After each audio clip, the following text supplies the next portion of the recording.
Yep. Hi everybody, Brien Shamp here. Today we're going to go over some mobility movements to prepare for workouts that will ultimately reduce the likelihood of pain.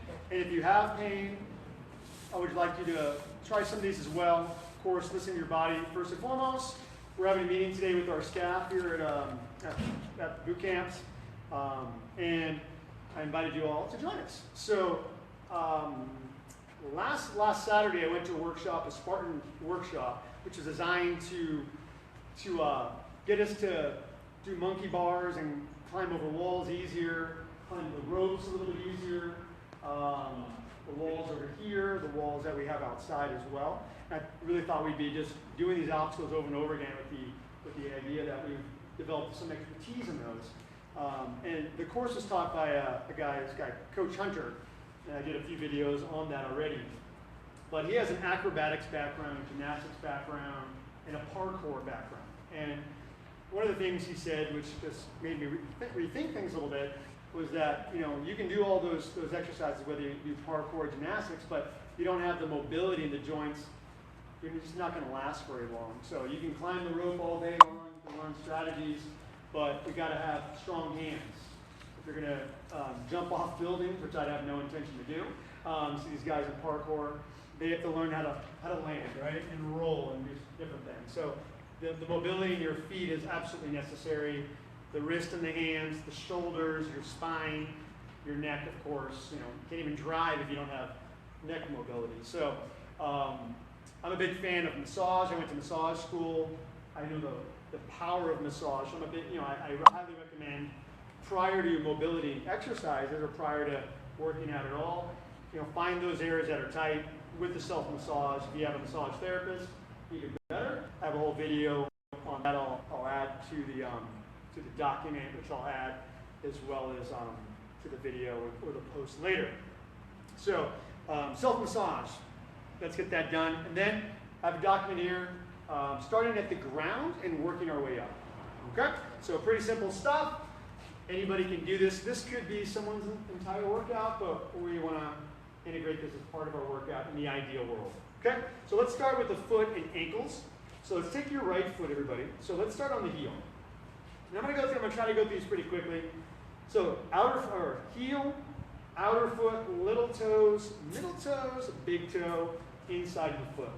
Pretty simple, right? I also want you to notice when we do stuff like this, to see if there's any imbalances between sides. Okay?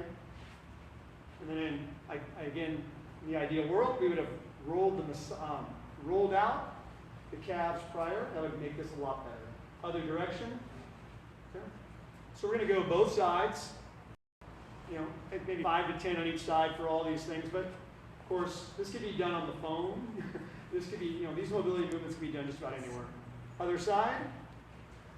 So think all parts of the foot. Ultimately, one of the purposes of getting the feet or to have more mobility is because everything we do in a lot of things we do in our boot camps and workout programs is starting in a standing position. So we've got to have a good connection to the ground. Other direction if you haven't. So these are just foot circles, doing those in both directions. Okay, next let's go with a supinated position. So we're on the outer part of the foot. Out and in. Okay, out and in. And then I wrote on the sheet, I said we could do it in a hip width position or a wide foot position. Kind of notice which one goes out farther, which one goes out, which one's restricted. Let's go a little wider now. You should be able to go in a little bit more. Really a good one to do prior to any agility stuff, because a lot of us are pronated with our feet. We tend to have fallen arches.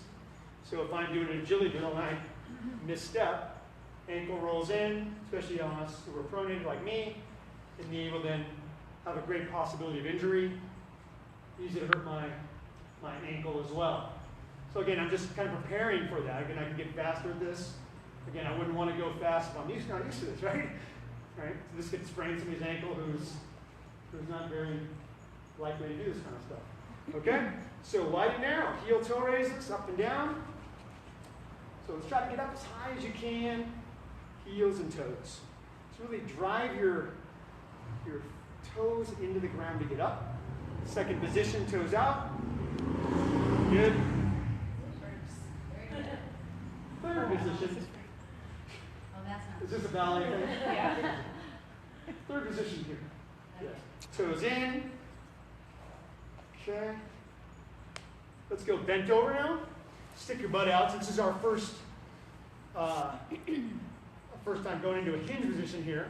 So we just spend a lot of time in boot camps in this position, right? So again, we can go heel and toe raises here. Key thing when we hinge, just stick those hips back, collarbones up. So heel and toes, okay? Let's go bend and extend. So flexion, extension, bent over position. So I'm just trying to get that heel to stay on the ground, flex the ankles, come back up. Circles.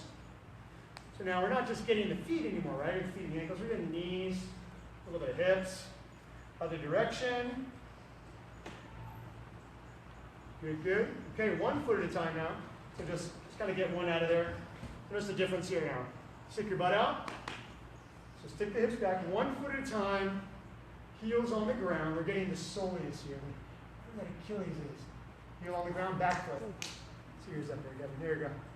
Back foot, heels on the ground, guys. I'm sorry. You're watching me. The front foot, I'm sorry. Front foot. Okay. Yes. Switch.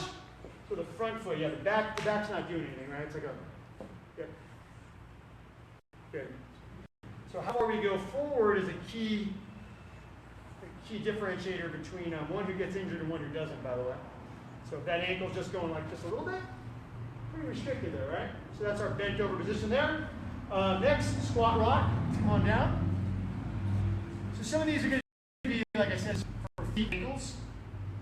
However, there's hips involved here as well. We're going toes to heels, squat rock. Again, I'm stretching my thighs, hip flexors, ankles, calves, my lower back. It's a good stretch right here, right? So it's not just feet, but here we're working pretty good. So now hold this position, toe ups. Try to keep your butt down. Come up. Feet are really working now, right? Your feet should be a little tired after this stuff. Okay? Squat position, toe ups. Chest up again. Let's try to sit though as far as we can so we get that stretch in the calves. Actually, look up. I can actually go lower now. See? Couldn't do that a second ago. Okay? Downward dogs. A couple variations of that. So, hands under shoulders. Let's put even pressure in the hands. Elbows corkscrewed in. Collarbones up. Lift your hips up. On your heels. Let your head fall. And let's just go two-legged downward dog. We're not holding any of these things, so if you want to actually prepare for exercise. So if I was doing this for a cool down, we may just hold it for a while. That's not going to help us prepare for dynamic exercise like we do in a boot camp, or, you know, for me, I do these prior to Taekwondo. If I don't, I generally get injured. So let's go pawing dog now. Second variation. Still working on the feet, but of course, calves, hamstrings are firing. Third variation. Left heel down, right leg up. Switch. Just keep switching. So one heel's down. I should feel to lighten my hands. You want to take the weight out of the hands, put it in your heel. Very light. Let your head fall. Fourth variation, not on my sheet, but just adding a rotation. Now we're adding spine. Inhale, breathing. Exhale. Heart rate should be going up. And that's good for our feet, ankles. Next, let's go to hips. Throwing rock. Okay, how wide can we go? Arms straight. Good, really reach. Nothing to do with the arms. Good, so keep the arms straight. Just a little wave to somebody next to you. Right hands, got it? Shouldn't be any problem with the arms. So if someone says I can't do that because my shoulder hurts, you should say that's not a shoulder exercise. Okay? I mean, you could even go here. You could, yeah. And that's actually a little harder, right? Yeah, and for me, this is a lot harder. Balance. Yeah, so to make it harder, go on your elbows, takes the arms out, it's fine. So we can always take things out, take limbs out to make it easier, sure. Are you going to show the twerk? What's that? Are you going to show us the twerk? Yes, this is twerking position, right? Position 1, twerking. Yeah. Aaron's going to show us that one. That is. Okay, so notice my feet are wide, much harder. Most people like me can't go back that far, so I'm lacking internal rotation of my hips. Way easier. See, I can go all the way back. So play with those positions, okay? Next, in this position, again, let's go one leg out. Again, now I'm adding the hamstring. Hamstring, hips, I put them all in the same category. Okay?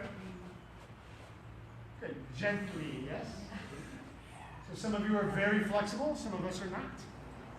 So we don't want to force people into certain positions. Over time, they will get there. Switch. Good. Reach those arms forward, rock, forward. How far can we go? Full range of motion. Sit back and up. If someone strained their hamstring, probably wouldn't be the best thing to do for them, because strains don't respond very well to stretches. So I usually would want to avoid that stretch. Especially, I would definitely would not want to stretch it cold. So, okay, next, 90-90 stretch. Right foot, and right foot 90, left foot 90. Some different variations. Let's go over the foot. Not going to hold this very long. Oh. It's fine. Yeah, this is called the 90-90, not the pigeon. That's the pigeon. This is called the 90-90 hip stretch. I think she was asking about your back foot, like, because it's supposed to be. Yeah. No. Okay. Yeah. So somebody who's tight would go like that. You have more flexibility, you can breathe and bring it in. Now let's go foot variation. Move it around, shin, front knee, in between the knee and the trail foot, and to the knee, back knee. Then other side. Okay? Let's do it real quick, so we're not imbalanced here. Just gotta skip that side. Okay, front, shin. So people are really comfortable here, right? They'll be like, oh, I don't feel anything. So that's because this doesn't really do a lot. I'm cheating. I'm putting all my weight on my glute. So I want to kind of center myself. So I'm going knee, shin, foot. Notice that trail leg gets a little higher, right? We're not holding these. This is the normal speed I would do these at. Reach and reach. 90-90 hip stretch. Okay. On one knee, kneeling lunge stretch. Okay. Back hip. Let's just shift forward. Not too much going on. Just so it's all about the back leg. So tuck, draw the belly in, reach. A couple of those. Switch. Maybe 5 to 10. Reach. So kneeling lunge stretch. So back hip. Now let's add some arms. Okay. Hold it. Back hip. Reach. Inhale. Exhale. We don't need to go to the other side. Just not much going on down that side. Just over the front knee. Switch. So this is kneeling lunge stretch of the reach. I could do it in prisoner position as well. Get the shoulders and chest. But I still want to add that side bend's a real key one. You get that iliopsoas. Remember, the psoas muscle connects from the hip all the way to the low back. So sometimes people, when they do like scissors and things like that, the scissor movements with abs, they're like, oh, my back hurts, right?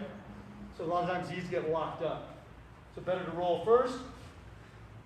Roll, idea, let's go ahead and do a hurdle stretch, another variation. Up and down.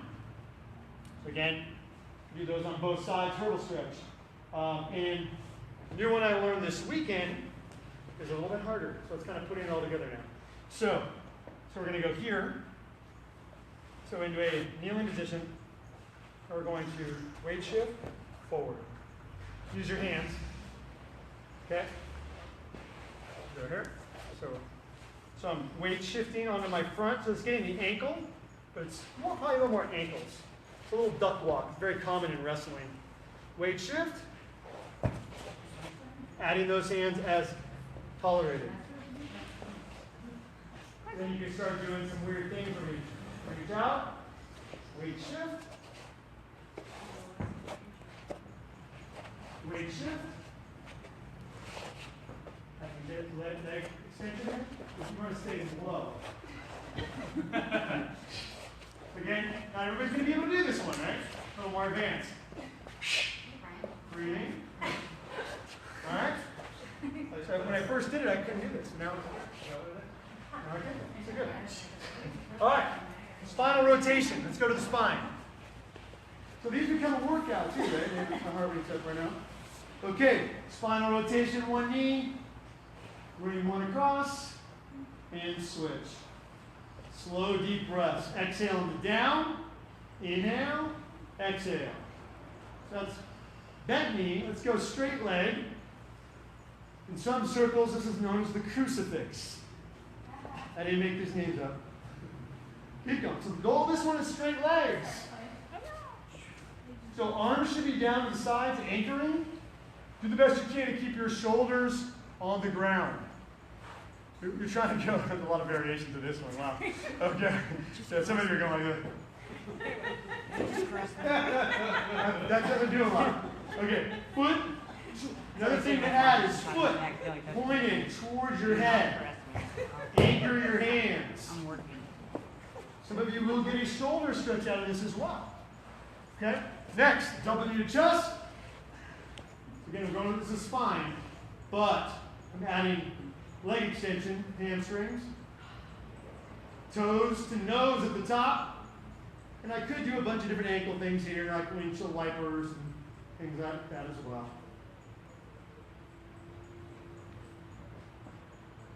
Okay, on your stomach, scorpion, the reverse of the crucifix. So we got two variations. We got bent knee, more hip flexor. Hip flexor, so I'm taking that foot, putting it on the ground, getting my knee up, more quad hip flexor. That's variation one. Trying to keep my shoulders on the ground. I'm trying to keep my body square. Women don't like this. I don't know why. I do know why. Certain tissues get in the way. Yeah. Okay. So, next, scorpion with straight leg. Trying to get to that hand. You see the difference? So this one's a little more rotation, a little more range of motion. Spine, the hip are firing more. Versus this one, I'm not moving as much. Right? The bent knee version, a little different. So that's the scorpion. Again, getting the chest and shoulders right. Next, easy one. Most of you know this. Our quadruped position on all fours. Again, on all fours, I want to always educate people engaging those lats by corkscrewing the elbows, collarbones up. Okay? Cat-cow, inhale, exhale.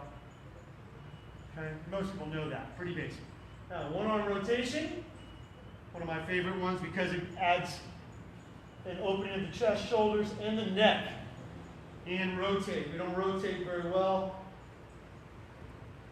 Okay? One-arm rotation. And let's move on to the neck and shoulders.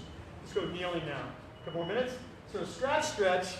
Our goal is assessment as well. If anybody ever does evaluation work with personal training clients, ideally you should be able to touch both sides. If one cannot do that, you really probably shouldn't be doing push-ups and overhead activities, like pull-ups and military presses and things like that. So usually the dominant arm, I'm right-handed, I will have less external rotation on one side, and then usually the non-dominant arm I can go really high. So that's just normal. And usually that's from pec and shoulder just being locked up, which we can do prior because we're mousing all the time and doing stuff with our right arm in this position. So ultimately, if we just spend more time here and less time here, this will be improved. But that could be as a stretch or warm-up. Okay? Next, the Scarecrow. Just get those rotator cuff muscles ready to go. Okay? Let's go all the way back though. Good. So this is like normal stuff I'd have my baseball players do. Okay? And now we're going to add a new one. So we're going to go like this. So let's go both hands down, and I learned this one this weekend. This is called controlled articular rotations for shoulder mobility. So we're going to go left hand up, right hand down. Now look at that left hand. Let's squeeze the butt while we're here, engaging the core. Belly drawn in. Yep. And then we're going to switch. This is harder than it looks. And switch. And Spartan coach, when he went over this, he was talking about the importance of this type of movement to prepare for monkey bars. A lot of people blow out their shoulders in Spartan races and tough mutters around the country, trying to hold their entire body weight up with one arm as they swing on a monkey bar. It doesn't turn out very well for a lot of people, especially if you're holding excess weight. So let's turn. Harder than it looks, right? So we're supinating one, we're pronating the other. That was supination is here, pronation is here. Supination, externally rotate, internally rotate. Yep. Now let's make a fist. Don't stop. Keep going. Make a fist, hard fist. So if we're doing a monkey bar, this would be a good one to do prior, or climbing a wall like that one over there, where we're reaching for something. Okay? Good. Okay. So controlled articular rotations. And now let's go to prisoner position. Open up the chest and shoulders. Really open up. So I'm interlacing my fingers. I'm going to add flexion of the spine and head. Open up, extend, squeezing the butt. Tuck your chin. Now let's extend up, look at the sky. And down. Just keep going, a couple more of those. So I'm opening up the chest and the shoulders, right, where I said we were tight from activities. Interlace the fingers, though. A lot of people cannot do that. Again, if people can't do this, they probably shouldn't be doing push-ups. All right? Because they don't have the shoulder mobility to handle that exercise. So we can, for those folks, we can just, do some work here. Work on planks, work on different things. But the push-up pattern, not a great idea. All right. So next, let's go to the wrist. Last joint of focus. So quadruped position again. Feel the weight between your pinky and your thumbs. Open up your fingers. So accept that force of your weight. Okay? Knees under the shoulders. Let's just do a little weight shift. Right to left. Okay? So a lot of people complain of wrist issues, elbow issues, carpal tunnel-like symptoms. Let's do some circles. Again, we don't have to put too much weight into it, right? See how you can take away some of the force. I can put more weight in the hands, or I can do a little less by just backing out of it a little bit.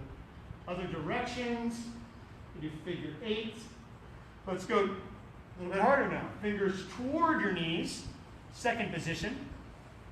Again, weight shift. So this is going to prepare us for things on the hands. All the crawl patterns that are in an obstacle course. Let's rock back, get a little harder, and forwards. A lot of crawling in obstacle courses, and we do a decent amount of crawling in our program as well. Again, adding circles, whatever. Let's go. Fingers out. Let's shift right and left. Good. Belly drawn in on all of these to support the spine. Okay. Second movement pattern for the wrist is knuckle ups. Imagine someone's holding your fingers. We're just going to simply put the weight up, or take the weight off, and then down. Again, chest up again, elbows in again, knuckles down, knuckle ups. Imagine someone's holding your hand, that's all you can do. It's all the available range. Progression of this, belly drawn in, knees back. This gets in a lot harder. For another progression, can't even do it. Right here. Then progression here as well. You could also do one hand. So these are our knuckle ups. Okay, next, let's take the right hand, bring it fingers back, elbow to knee. Okay, elbow to knee, fingers to knee, one side at a time. Okay, if I have more flexibility, I can walk that knee back, or I can go right on top of the knee and make myself feel more successful. Other side, again, notice one side over the other. We don't do a lot of this stuff, but CrossFit does, like front squats and different things with barbells, the cleans and the snatches and things like that. You gotta have this flexibility. If you don't, you will not continue in CrossFit. We don't even do it because of the demands on the body, but start doing this stuff you can. That one just doesn't go, huh, Gerald? No, it does not No. go. Let me see the other one. They're pretty bad. Yeah, so he's two-sided. But yeah, just notice one side versus the other. And then, what I do from when people are in pain, I get in there and do massage work. So for that one, you start feeling restrictions, just go like this. This is the key one. So anybody with elbow issues, pain, finger stuff, Ray works with a lot of baseball players. Most people shouldn't be having elbow surgery. What's called? Tommy John, because most of the time it's just overuse, which is the same thing whether you're a baseball player or a checker at the supermarket. It's just doing this all the time. That's why they have the little wrist things on. But again, they're avoiding their pain by limiting motion, when actually they should probably be doing just greater range of motion and stuff like this. Okay? But this is the key. Make a fist. Notice this muscle here called the Brachioradialis. That's what people do when they're like, oh, I'm doing the battle ropes and it hurts, or they're grabbing the TRX or the monkey bars. Like, I can't do it, I can't hold on. And then I'll get in here, and one thing you just tell them to do is like go to lighter grip, but then we also have to kind of get blood flow. So let's just press on that muscle that's engaging when you make a fist, hold it, and now just go like this. Now if I get in there, it's going to be a little different, but yeah. It's always more painful when I get in there, but you can see how this kind of hurts, right? For most people. Especially if you're right arm, if you're right-handed. This is usually a lot of trigger points in here. So that's a big one for the baseball players. I have people using the stick, so the intracell stick. Also the other side of the elbow. A lot of times you have pain here, but this is the locked up area. Generally where there is pain is usually not the problem. So we can foam roll our pain sites all day long, but like a lot of times those pictures are having pain here on the inside, which is caused by the outside. Okay? So a little side note there. And then the last one I have not went over yet is the Supination Push-Up. Just being in this position. We just start here. So last one for the wrist. So wrist flexion. We've done a lot of wrist extension. This is the flexion. And then I could just hold it here. It's just a stretch, right? I can do different positions. I can rock back. Right? But what I wrote here in the document is to do a push-up in that position, start tolerating load.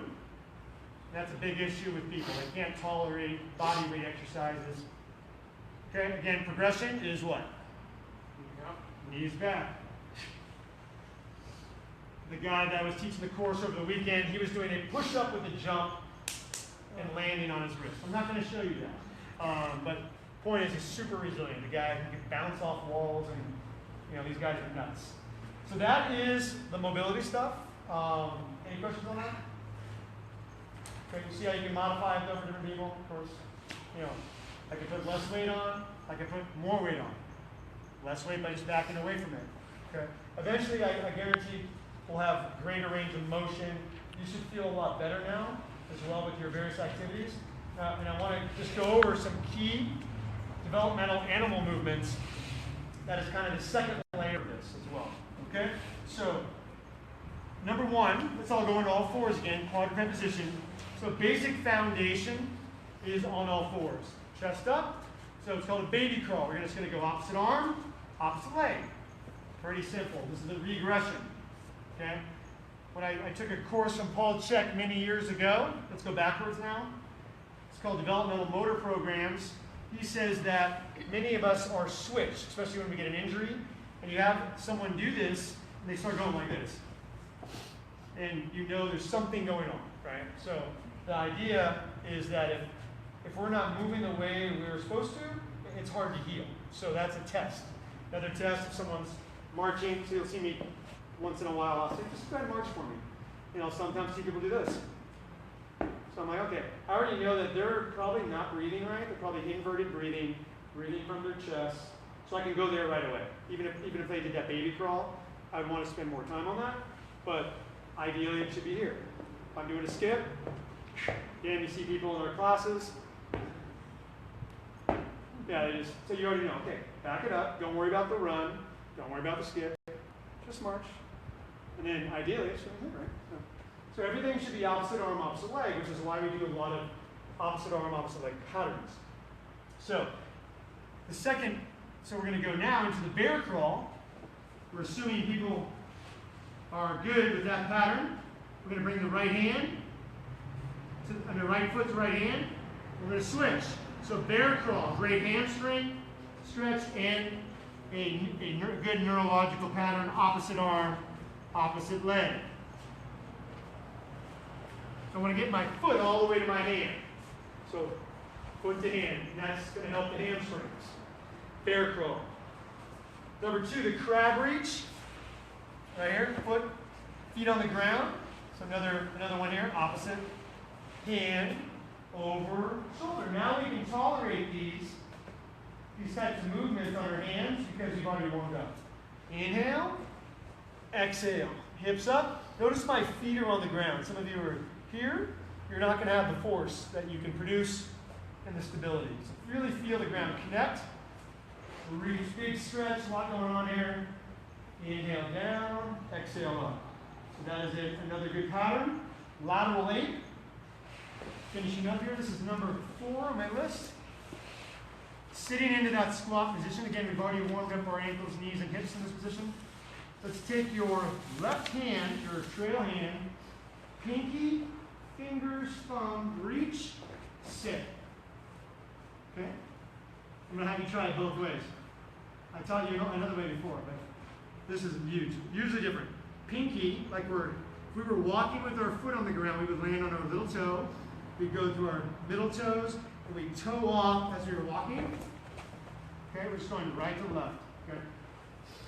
I used to work with a professional baseball player. We would do this before every warm-up, and his squats were so much better. I didn't do all this other stuff too. Just this one exercise. And variation of this is we need to go a little bit higher with our legs. Okay, but now try it. Just reach and go like this. Just notice the difference. How kind of your wrist doesn't move as well. Just try to get that motion, roll through it. Feel that difference? Feels more natural. So that's the lateral 8. Beast. Okay, chest is up, hands under shoulders. It's another great pattern. All these are great core and mobility exercises.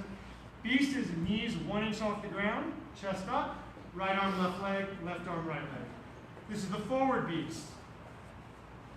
Backwards beast. Again, a lot of people say, I can't do that because my hands. Chest up though. Opposite arm, lateral beast. Lateral beast, other side. And we could say forward. You could say backwards, left, right. All that can be done in plank position as well for someone who can't follow it. Okay, last couple things. Forward 8, kind of a new one for us. Let's go ahead and sit again. Reach, and up. Reach, and up. Okay, backwards. Backwards. Perfect. Forward, back, right, and then the final one, the lizard, our new one. Anybody sweating yet? What's that? Lizard. Okay. So here, the easiest way to do it. Well, this is the high lizard. I'll show you the easiest way in a moment. So I'm going to go with my left hand, chest up. I'm going to reach and twist. Actually, I want to stay up with my hips. So big mobility of the spine and hips. Reaching. Try to land soft. I'm not landing too soft myself. That was a better one. That's the high one. Okay, with a push-up. So now the push-up variation. This is for those who can. Gerald's been practicing this for a while. So hips up, chest up. Always elbow in a little bit. Down, push-up. Down. Wrist, drive. Okay, and then the final one is the low. So again, this was taught as a model to go under barbed wire in a Spartan race. Rather, most people go like this in a Spartan race, or they go, and then do, you know, it's like 50 yards, so you get pretty tired doing that. So people that are efficient could do different things. So that's kind of the purpose of all these things. We're trying to be as fluid, mobile as possible. Okay? So the low version is really hard. Okay, I popped up. I'm on my elbows, but okay. So that's the low version. I can't even do it very well. Easier for those people, most people in our program. Notice the twist. Reach. And that's the lizard. Woo! All right. I'm done. All right, everybody, so mobility work 101. Okay, quite a workout as well. Thank you for tuning in.